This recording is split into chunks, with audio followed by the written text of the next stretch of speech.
天。 Halo guys, welcome back to the stories.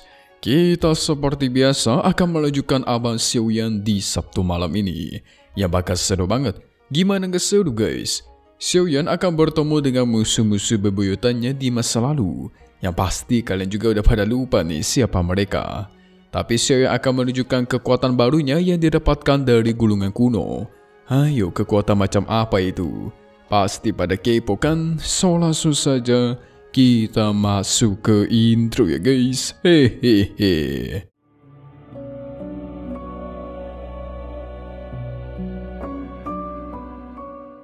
Kemarin kita udah melihat tiba-tiba terjadi ledakan besar di pavilion Xingyun. Cahaya terang menembak ke atas langit, membuat semua anggota auto berkumpul di sana mengecek apa yang sudah terjadi. Tiba-tiba muncul juga sosok jiwa raksasa yang mengamuk, besar dan kuat. Kekuatan siapa ini guys? Yang ternyata itu adalah ulahnya Xiaoyan. Wah, kekuatan baru ini mah guys. Tubuh yang ditunjukkan begitu besar dengan lapisan kulit emas dan kuat. Yang ternyata ini disebut juga sebagai tubuh Vajra Cincang, yang dia pelajari dari gulungan kemarin guys. Gulungannya diambil dari Tixie. Xiaoyan berteriak begitu keras dengan kekuatannya super besar. Itu membuat para kroco pavilion Xingyun tidak mampu bertahan. Dan akhirnya proses penguasaan tubuh Vajra Cincang berhasil. Mantap. Tubuh Vajra pun menghilang dari sana.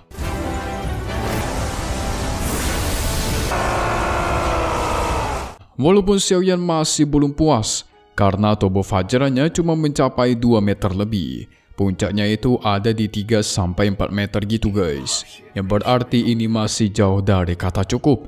Sebenarnya kalau dihitung-hitung, perkembangan Xiaoyan udah sangat cepat guys. Itu juga karena dari kecil tubuhnya diperkuat oleh obat-obat ramuan dan latihan-latihan yang dia lalui. Kalau orang biasa mah udah dipastikan tubuhnya meledak. Ya walaupun di satu sisi Guru Yaolao merasa ini masih kurang berguna buat dia. Karena dengan kekuatan dan ranah Xiaoyan sekarang, minimal Xiaoyan harus mencapai ke puncak tubuh Cincang Vajra. Baru dia bisa setara dengan ranahnya kekuatannya. Sang guru memperingatkan agar mempersiapkan diri secepatnya. Karena letak pohon Bodhi kuno kan udah diketahui hampir semua orang ya. Jadi sekitar setengah bulan ketika Xiaoyan mengasingkan diri ini, udah banyak sekali praktisi kuat dari berbagai daerah yang pergi ke wilayah kuno, terutama hutan belantara kuno. Maka dari itu Xiaoyan ingin pergi sekarang. Langsung dah para wanitanya pengen ikutan. Waduh, enak ya jadi orang tampan dan pemeran utama. Disukain oleh semua wanita cantik dan baik, hehe. Guru Yaolao meminta Tianhuo menetap di sini untuk ikut berjaga.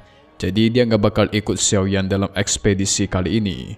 Dan tentu Guru Yaolao pun nggak bisa ikut juga guys. Cuma dia memberikan sebuah harta token. Ketika Xiaoyan mengalami masalah besar, dia bisa menghancurkan token itu dan sang guru akan muncul membantunya. Satu hal yang mesti Xiaoyan ingat, dia harus berhati-hati. Karena pasti klan-klan kuno juga bakal ikutan mencari pohon Bodhi kuno itu guys. Jadi nanti bakal banyak orang kuat nih. Kira-kira siapa yang bakal Xiaoyan temukan nanti di sana ya? Ini bakal seru.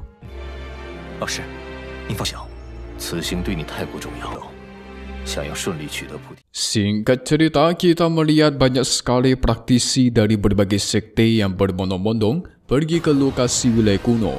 Semangat mereka membara mencari pohon Bodhi kuno guys. Xiaoyan pernah mendengar rumor gak ada seorang pun yang bisa selamat dari hutan belantara kuno, walaupun praktisi Touchun sekalipun. Untuk sekarang mereka bakal mengawasi situasi dulu dan perjalanan pun dilakukan. Di tengah jalan mereka melihat banyak sekali kerangka binatang raksasa dan ada kabut merah yang bertebaran. Kabut ini berisikan racun. Saking berbahayanya, banyak sekali praktisi Touchun yang tumbang guys, meninggoy. Ini tentu aneh. Harusnya praktisi Touchun melindungi tubuh mereka dengan kekuatannya. Dan racun-racun ini nggak bakal berefek. Yixian sang ahli racun mencoba mengecek racun pada kabut merah itu. Benar saja ada yang mencurigakan. 按理说，斗尊用连斗尊级别。 Nah, jadi kabut racun ini bukanlah asap uap ataupun kabut doang, melainkan sebenarnya itu adalah serangga beracun yang sangat mematikan. Hanya saja serangga-serangga racun ini terlalu kecil dan tidak terlihat, makanya dia bisa menembus pelindung tubuh Toujun sekalipun. Karena dia bisa melewati lubang apapun guys, mau lubang pernapasan ke lubang-lubang lainnya. Nah, sekarang masalahnya ada pada mereka. Yixian sih bisa ya menghilangkan racun itu dari dalam tubuh, tapi Xiaoyan dan teman-temannya pasti terjangkit. Segera Xiaoyan mencoba mengeluarkan api surgawinya dan benar aja, langsung banyak serangga beracun yang terbakar dari dalam tubuhnya. Walaupun tidak kelihatan, tapi tetap saja itu berhasil. 无形，我体内的这异迹的组成这种毒障。 Maka dari itu, dia akan melakukan langkah selanjutnya, yaitu melancarkan api surgawi ke dalam tubuh Cailin dan si Qingling. Dia membakar serangga beracun yang ada pada dalam diri mereka. Kalian lihat ada energi-energi hitam kan? Nah, itu adalah para serangga yang terbakar guys. Perlindungan selanjutnya, si Xiaoyan membentuk semacam pelindung api surgawi yang besar. Mereka yang berada di dalam aman terlindungi dari serangga beracun. Karena ternyata kelemahan dari serangga ini adalah api guys. Mantap. Kabut merah pun langsung menjauh dari Xiaoyan. Mereka pun melanjutkan perjalanan dengan pelindung api ini. Tadi cukup bahaya ya guys, tapi selalu juga ada si Yixian. Karena kalau nggak ada dia nih, mungkin Xiaoyan dan yang lainnya udah keburu sekarat karena telah sadar. Telat sadar dan tidak tahu itu racun jenis apa. 他们自然怕。走吧，毒虫大多阴寒，异火乃。靠这些毒虫挺惧怕异火。 Singkat cerita, mereka memburu para monster kuat di sana, lalu mengambil intinya. Mereka sampai ke pintu masuk wilayah liar kuno. Serangga beracun pun sudah tidak ada. Xiaoyan mengeluarkan benih bodi buat mengecek apakah pohon bodi kuno berada di dekat sini atau tidak. Tapi sayang sekali lokasinya masih terlalu jauh. Jadi benih ini tuh pun gak bisa merasakan keberadaannya guys. Tapi setidaknya mereka mendapatkan arah yang harus dituju. Tiba-tiba muncullah ledakan dekat sana. Bukan cuma satu tetapi banyak sekali. Wah, ada apa ini? Sepertinya ada yang lagi sibuk bertarung. Segera Xiaoyan dan teman-temannya hampiri. 去看看它的确切位置。 Yang ternyata guys, itu adalah kelompoknya Yunce dan Narayan yang lagi diserang oleh sekte Tianming. Lagi-lagi si Huazhong, orang yang kalah dari Xiaoyan dulu. Serangan pun terus dia lancarkan. Yunce bertindak buat menahan musuh. Tapi musuh terlalu kuat dan banyak guys. Dia sendiri pun jadi kesulitan. Kejar-kejaran terus berlanjut. Tampaknya sekte Tianming sengaja ingin membiarkan mereka meninggoy di sini. Dan tiba-tiba tuar. Sayang sekali Yunce dan yang lainnya pun terhadang. Salah satu dari mereka berhasil ditangkap oleh pria mesum yang bernama Liu Chang.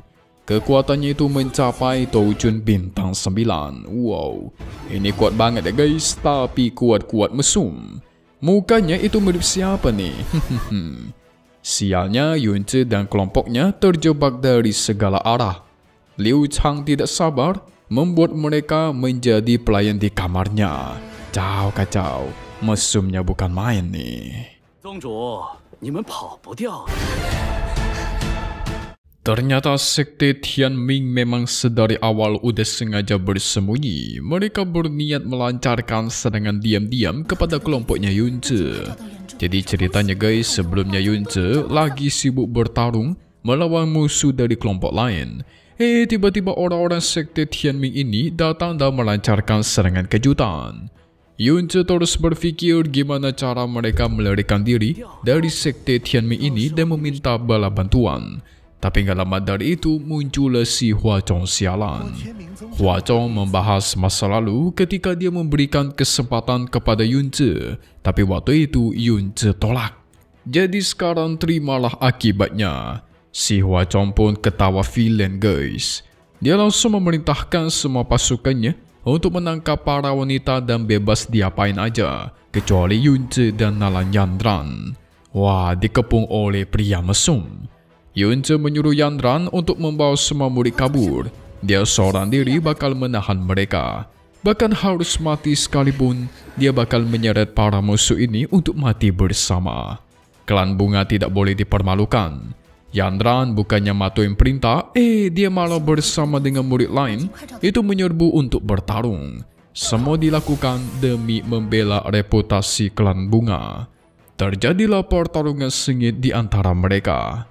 Yunze menerjang melawan Huazhong. Sialnya, secara kekuatan jelas Huazhong lebih tinggi. Itu membuat Yunze dibantai habis-habisan dan dipentalkan. Ditambah lagi ada kekuatan dari para murid yang diserang oleh para pria mesum. Maka makin kacaulah konsentrasinya Yunze dan pada akhirnya tuar. Yunze berhasil dilumpuhkan oleh Huazhong guys. Waduh. Melihat bagaimana Yunyunya berjuang mati-matian itu membuat Huazhong semakin tergoda. Satu sekte mesum semua nih guys.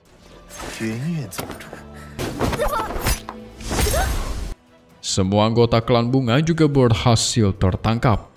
Yunze udah kehilangan harapan. Dia berniat meledakkan dirinya untuk menghancurkan para musuh ini. Tetapi sial, Liu Chang udah keburu sadar. Dia langsung menghentikan peledakan itu dengan satu tangan saja. Pupus sudah harapan keselamatan mereka. Apakah ini bakal menjadi akhir hayat dari klan Bunga guys?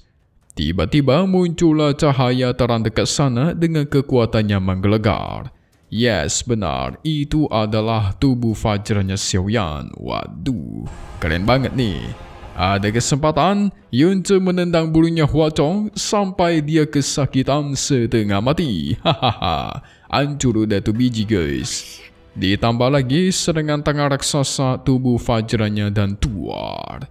Langsung digeprek tuh si Huazhong ke dalam tanah. Liu Chang murka bukan main, siapa yang begitu berani?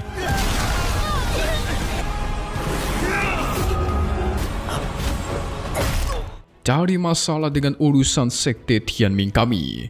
Dia mengumpulkan kekuatannya yang begitu besar, melancarkan serangan tinju Linglong. Naga ungu hitam menyerbu dari tinjunya. Xiaoyan tinju sekali dengan tubuh Fajranya dan tuar. Hasilnya Liu Chang dipentalkan sampai ratusan meter. Buset, kuat banget guys.